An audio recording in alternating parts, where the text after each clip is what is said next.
One of the areas that we're frequently faced with when we're playing golf is driving the golf ball in windy conditions. Now, even with a premium golf ball, if you're hitting into a 20-mile-an-hour wind, you can lose up to or even more than 50 yards of distance. And by the same token, if you've got a heavy crosswind, let's say 20 miles an hour off the left, you can end up hitting the golf ball as much as 35 yards offline. So there's obviously a skill in being able to judge these conditions.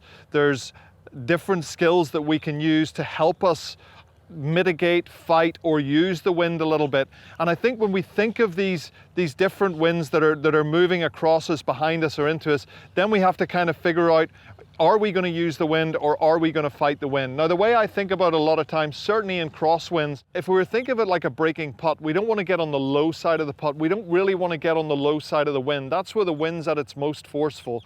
So we don't want to get in a left to right wind. We don't want to get the golf ball right of the wind, because it's going to get blown further right. We're going to get way out of position. And really the same thing on a right to left wind. If we start it left, the wind probably has it and it's going to take it even further left. When we think about that, then we would often have to frame that with the type of situation we're in. Playing this hole here, this beautiful hole at number 13 at Seaside, we've got a lot of trouble up the left-hand side. With a right to left wind in this situation right here, it would really frame the golf hole quite well, because it moves us around from right to left. We've got nice sight lines with bunkers up the right-hand side.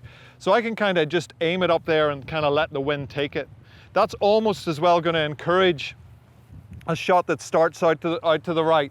So we're going to aim it at those far bunkers, be patient with it and start it up the right-hand side. And then the wind's kind of helping me with that. The much more awkward wind in this situation right here, because we've got the marsh that wanders up the left-hand side of the fairway, if I had a hard wind off the left here, I'm really going to have to make sure that I have nothing to do with that marsh, because if I hit it in there from this tee, I've covered nothing. I'm going to have to drop it up by the forward tee up there. So from my side then, I would want to hit a shot where I kind of let the wind take it. During this piece, I said to you, I don't want you letting the wind take the golf ball too much. But in this situation, if I were able to aim down the marsh line in a left to right wind, maybe even a little bit of fade on the golf ball, and letting the wind then move it back just inside of the bunkers, that would be perfect. So down that marsh line, if this was a left to right wind, and let it fade back.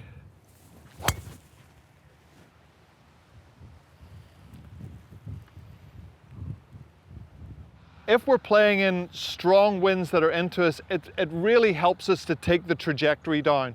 So if we can find ways to take the trajectory down, it can really, really help us to battle against the wind a little bit. So what we want to really try to do is hit a nice kind of flat, penetrating ball flight that gets out through the breeze. So there are a few different steps that we can take to do that.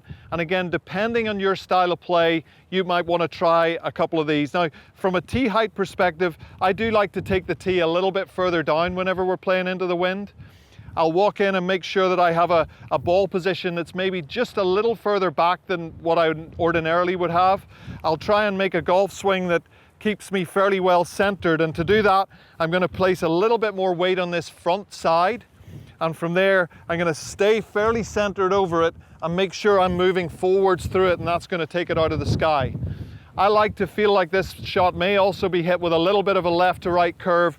That keeps me moving through it and keeps me moving out on the front side of it. So aiming up just the left half of the fairway, ball position back a little bit, weight a little forward, and get on through it.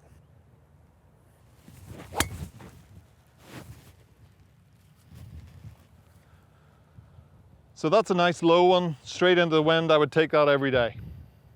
The one that we all kind of prefer to some degree is that nice wind that's straight up your back. We can tee the ball a little bit higher. The modern driver helps us to benefit from hitting up on it more, and we can hit it up into the sky, which is a more kind of comforting feeling.